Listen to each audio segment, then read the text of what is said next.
Sudan और पाकिस्तान दोनों एक जैसे ही मुल्क हैं। यही वजह है कि इन दोनों मुल्कों में बहुत मुशाबिहत पाई जाती है। ये दोनों इस्लामी मुल्क हैं और ख़ास हद तक ज़राअत पर इन्हिसार करते हैं। इन दोनों में शरीयत के नफाज के मुतालबे की काफ़ी तायद भी पाई जाती है। दिलचस्प बात यह है कि ये दोनों बरादर ममालिक ही दो लख्त हुए। सूडान और पाकिस्तान में ये सोच आम है कि दोनों मुल्कों में अलहदगी की तहरीकें बैरूनी साजिश का नतीजा थीं। ये दोनों मुल्क ही बरतानवी इस्तेमार के तसर्रुफ में रहे। सूडान के बीच में दरियाए नील और पाकिस्तान में दरियाए सिंध बहता है। इन दोनों ममालिक के अवाम सादा और मुखलिस हैं, लिहाजा इनका बाहमी तामुन दोनों के लिए बहुत मुफीद साबित हो सकता है। सूडान पाकिस्तान के 9 साल बाद यानी 1956 में आज़ाद हुआ था। रकबे के लिहाज से ये सबसे वसी इस्लामी मुल्क था। तब यह भी कहा जाता था कि अकेला सूडान ही तमाम अरब दुनिया की ग़िज़ाई ज़रूरियात पूरी कर सकता है। सूडान के ज़ेर ज़मीन पानी के वसाइल दुनिया में सबसे ज़्यादा हैं और ऐसी वसी अराज़ी भी यहाँ मौजूद है कि जहाँ आज तक ज़राअत नहीं हुई। लिहाजा इस बात में बड़ी हद तक सदाकत है कि सूडान की मौजूदा ज़राई पैदावार मुल्क की असल काबिलियत यानी पोटेंशियल से खासी कम है। फिर चीनी सरमायाकारी की बदौलत 1999 में सूडान तेल बरामद करने के काबिल हो गया था। यहाँ पर तेल के बेशतर ज़खायर जनूबी सूडान में थे। लिहाजा जब तेल की बरामद शुरू हुई तो साथ ही अलहदगी पसंद कुव्वतें भी जोर पकड़ने लगी। इसराइल का स्ट्रेटेजिक हदफ ये है कि खलीज उत्बा से लेकर खलीज अदन तक इसका असर रसूख हो। इस लिहाज से सूडान जैसा बड़ा इस्लामी मुल्क इसकी आंख में खटकता था।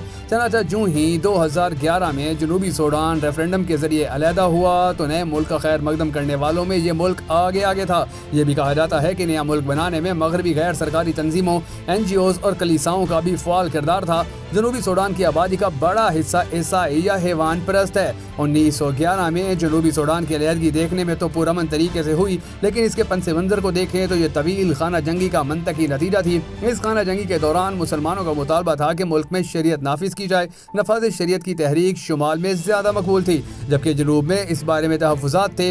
मुल्कों की तकसीम भी अजब मसाइल को जन्म देती है। पाकिस्तान बना तो दरिया पाकिस्तान में थे और हेड वर्क्स भारत में, बल्कि गुरदासपुर और फेरूजपुर के इजला भारत को इसलिए दे दिए गए कि रावी और सतलज पर कायम हेड माधोपुर और हेड सिलमांकी भारत के पास रहें। सूडान में भी 75% तेल जनूब में है, जबकि तेल साफ करने की रिफाइनरी शुमाल में और पाइपलाइन और बरामद का बंदोबस्त भी शुमाल के रास्ते है। अब ज़रूरत सिर्फ इस अमर की है कि शुमाली और जनूबी सूडान तेल के वसाइल और आमदनी की तकसीम का काबिल अमल निज़ाम वज़ा किया जाए, ताकि वो सूरत हाल पैदा ना हो जो बरे सगीर में भारत की हठधर्मी से हुई थी।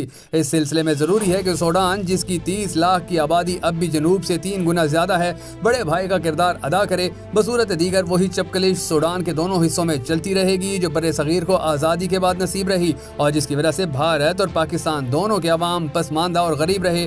पाकिस्तान और सूडान में एक और बड़ी ममासलत फौजी हुकूमतों की बहुतात है। पाकिस्तान में जनरल ज़ोल हक थे तो सूडान में जनरल जाफिर नमीरी इनके हम असर थे। पाकिस्तान की तरह सूडान में भी इस्लामी तहरीकें चली। 20वीं सदी के पहले हिस्से में मेहदी तरीक चली और दूसरे हिस्से में हसन अल तराबी शरीयत के नफाज का मुतालबा करते रहे। नफाज शरीयत की ख्वाहिश पर हर मुसलमान के दिल में है, लेकिन सूडान और पाकिस्तान में नफाज शरीयत पर हुकूमती इसरार से कुछ मनफी नताइज भी मुरतब हुए हैं। मुझे याद है कि जनरल ज़ियाउल हक के दौर में बैंकों वाले पूछते थे कि सर फ़िक़ा कौन सी लिखवानी है। मेरे लिए ये एक लघु सवाल था, लेकिन फिर ये हकीकत भी सामने आई कि इस सवाल का असल मकसद ये है कि आप हुकूमत को ज़कात देना पसंद करेंगे या नहीं, जबकि पाकिस्तानी अवाम की अक्सरियत आज भी ज़कात ज़ाती तौर पर अदा करने को तरजीह देती है। सूडान में नफाज शरीयत का मुतालबा जनूबी सूडान में अलहदगी के बीज बो गया। क्या ही अच्छा हो कि दोनों ममालिक के स्कॉलर इस सिलसिले में बेलाग रिसर्च करें। नफाज शरीयत के लिए तमाम मुसलमानों का बल्कि तमाम आबादी का इज्तिमा यानी दिल से एक राय पर होना ज़रूरी है। वैसे मुझे ज़ाती तौर पर तुर्की के वज़ीर आज़म तैयब उर्दवान की राय से इत्तफाक है कि फ़र्द को मजहबी होना चाहिए जबकि रियासत को सेकुलर।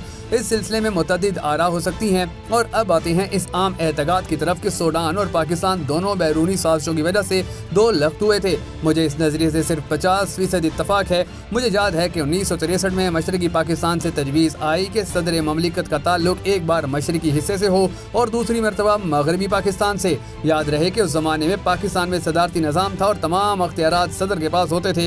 हुकूमत वक्त के वज़ीर कानून जनाब KH खुर्शीद ने नेशनल असम्बली में कहा कि इस तजवीज़ से सोबायत की बू आती है, लेकिन अब पीछे मुड़कर देखा जाए तो ये एक माकूल तजवीज़ थी। ये हकीकत है कि पाकिस्तान में बंगाली भाइयों को फैसला साजी के अमल में अहमियत नहीं दी गई।